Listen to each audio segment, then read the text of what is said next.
जी, अस्सलाम वालेकुम। उम्मीद है कि आप तमाम दोस्त खैरियत से होंगे और आज का दिन भी ट्रेडिंग के हवाले से अच्छा गुज़रा होगा। आज मार्केट ने 657 पॉइंट्स जो हैं वो डाले हैं और इसकी जो इंक्रीज़ है आज इसमें सबसे ज़्यादा किरदार जो है वो ऑयल एंड गैस का रहा और उसके पीछे कुछ ख़बरें हैं कि हुकूमत पाकिस्तान ने आईएमएफ के साथ स्ट्रैटेजी शेयर की है कि हमारा इस वक़्त जो कर्ज़ा है उसको हम किसी न किसी हवाले से एडजस्ट करना चाह रहे हैं। वो आगे ख़बर में जाके इंशाल्लाह जो है वो हम डिस्कस करने की कोशिश करेंगे कि अगर पैसे रिलीज़ होते हैं तो उससे oil oil and gas sector जो है उसमें से किस-किस कंपनी को कितने-कितने पैसे मिलने की तवक्को है।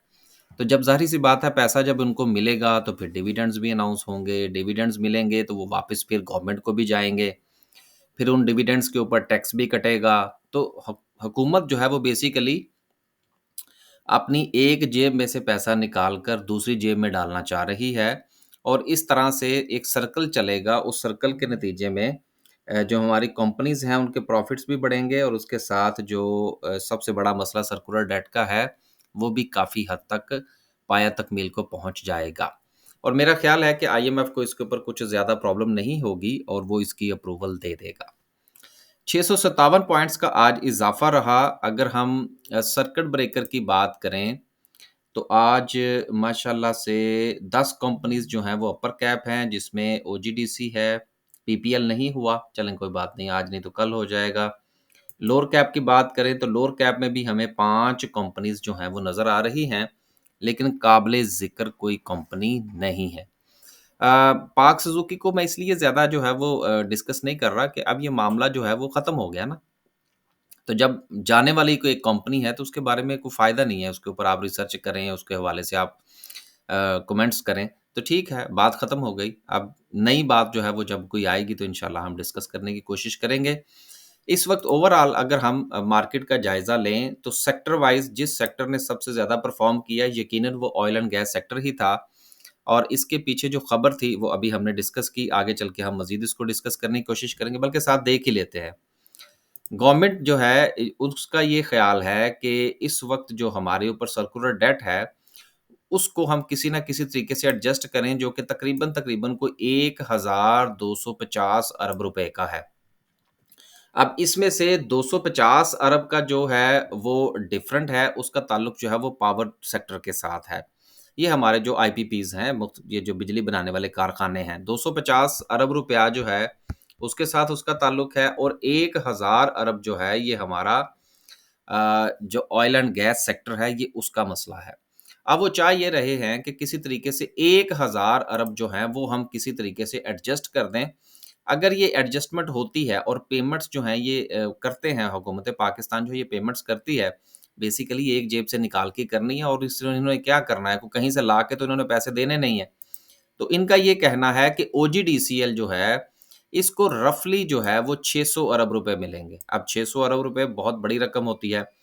इसके साथ इनका ये कहना है कि जो ओजीडीसी जो पीपीएल है, उसको जो रकम मिलेगी वो इसकी इसके मुकाबले में थोड़ी कम होगी। और इसके साथ जो हमारी दीगर कंपनीज़ हैं, लेकिन आप ये चीज़ ज़रूर ज़हन में रखिएगा कि अगर ये पैसा जो है वो इनको मिलता है, तो फिर ये डिविडेंड अनाउंस करेंगे। जब ये डिविडेंड अनाउंस करेंगे, तो अब आप फ्री फ्लोट भी तो देखिए ना कंपनीज़ का कितना है। तो इनकी जो बेसिकली जो ओनरशिप है वो तो गवर्नमेंट के पास है। तो जब पैसा आएगा तो बेसिकली ये गवर्नमेंट के पास ही वापस चला जाएगा। लेकिन फ़ायदा ये होगा कि इससे जो डिविडेंड्स अनाउंस होंगे, जो शेयर होल्डर्स हैं उनके पास होंगे, उनके ऊपर टैक्स कटेगा। जिस तरह से कि अभी मैंने शुरू में भी यही बात की थी, तो उससे हमारी जो रेवेन्यू है वो भी बढ़ेगा। तो इस तरह से पीपीएल, ओजीडीसीएल इनको जो है वो डायरेक्टली इसका फ़ायदा पहुँचेगा। लेकिन इनडायरेक्टली जो है वो इसका फ़ायदा पीएसओ को भी पहुँचेगा। तो बेसिकली हमारा पूरा का पूरा ऑयल एंड गैस सेक्टर जो है, वो इससे फ़ायदा उठाने जा रहा है। दूसरी खबर जो है वो भी साथ ही हम शामिल कर लेते हैं, लगते हाथ।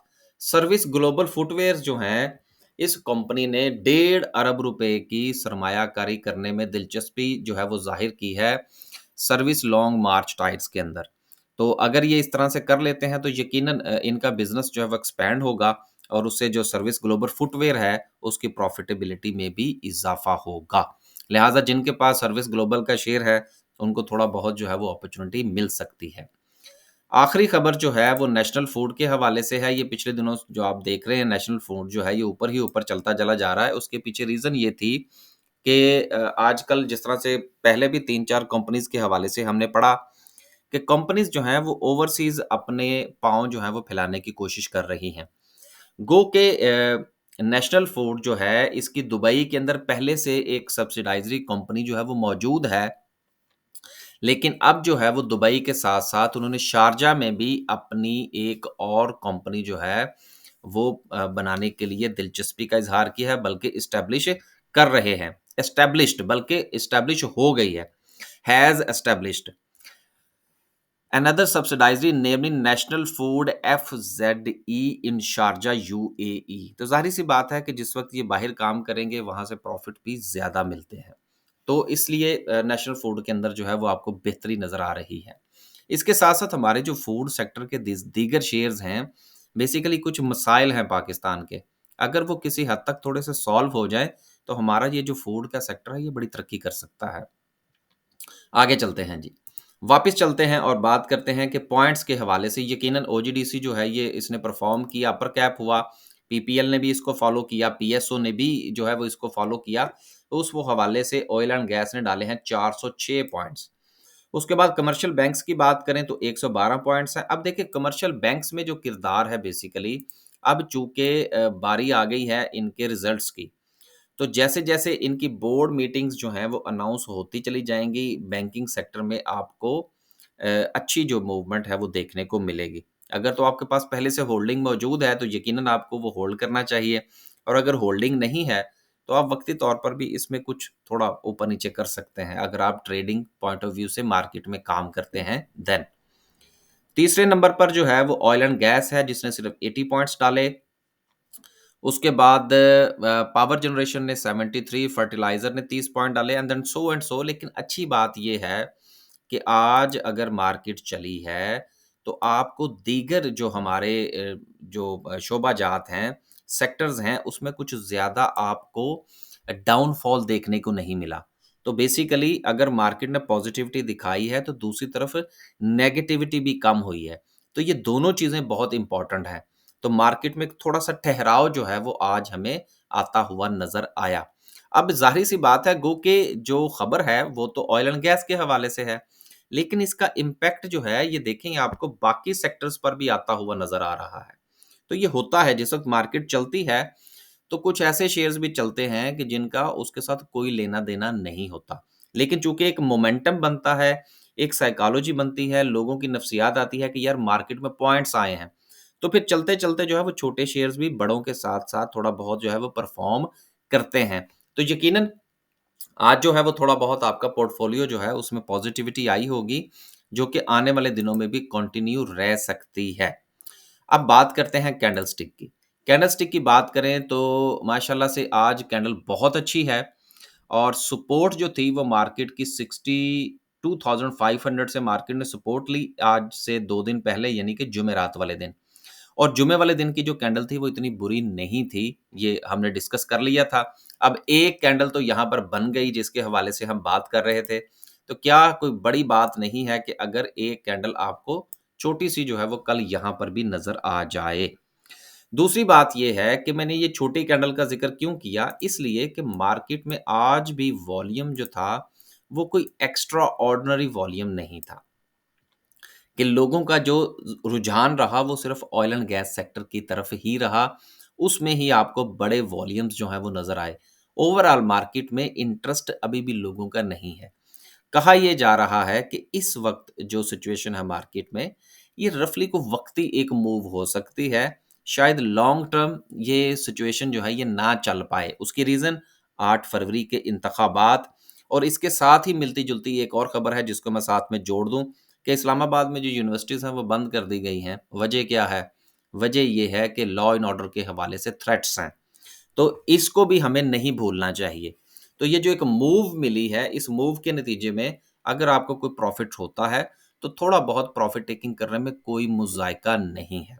अब देखना ये है कि अगर ये मार्केट मज़ीद परफ़ॉर्म करती है, तो वक़्ती तौर पर हमारे सामने अगेन जो रेज़िस्टेंस नज़र आ रही है, जो कि काफ़ी अरसे से मार्केट को डिस्टर्ब भी कर रही है, अगेन वो 65,000 होगी।